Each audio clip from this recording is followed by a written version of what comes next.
Hello friends, இந்த mini விலாகில் நம்ம வீட்டில் வாங்கக்கூடிய வெஜிடபிள்ஸ் எல்லாமே ரொம்ப நாளைக்கு கெட்டு போகாமல் எப்படி ஸ்டோர் பண்ணி வைக்கிறதுன்னு இந்த வீடியோவில் பார்க்கலாம். வெஜிடபிள்ஸ் எல்லாத்தையும் தனித்தனியாக பிரித்து எடுத்து காய்கள் எல்லாத்தையும் கழுவக்கூடாது, சமைக்கும் போது தான் கழுவணும்.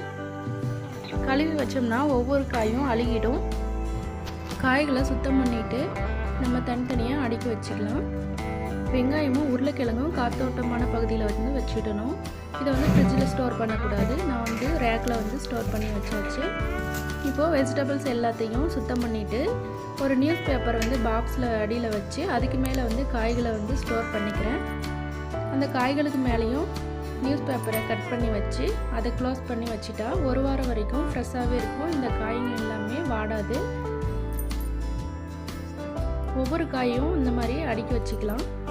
ஒரு காயை வச்சு அதில் இடம் இருந்தால் அந்த பாக்ஸில் திரும்பவும் பேப்பர் வச்சு அதுக்கு மேலேயும் காய்களை அடுக்கி வச்சு அதுக்கு மேலேயும் ஒரு பேப்பர் வச்சு க்ளோஸ் பண்ணிடலாம்.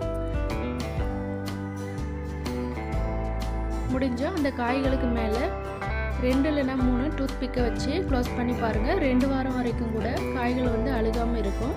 இந்த மாதிரி நீட்டமாக இருக்கக்கூடிய பீக்கங்காய், பாவக்காய் எல்லாத்தையும் நியூஸ் பேப்பரால் ரோல் பண்ணி அதை பாலித்தீன் கவரில் சுற்றி முடிச்சு போட்டு ஃப்ரிட்ஜில் ஸ்டோர் பண்ணிக்கலாம். இது 2 வாரம் வரைக்கும் கூட கெட்டு போகாது, காயும் அழுகாமல் இருக்கும். கண்டிப்பாக இந்த டிப்ஸை ஃபாலோ பண்ணி பாருங்கள். இந்த வீடியோ பிடிச்சிருந்தால் லைக் பண்ணி, ஷேர் பண்ணி, கமெண்ட் பண்ணுங்கள். தேங்க்ஸ் ஃபார் வாட்சிங் திஸ் வீடியோ.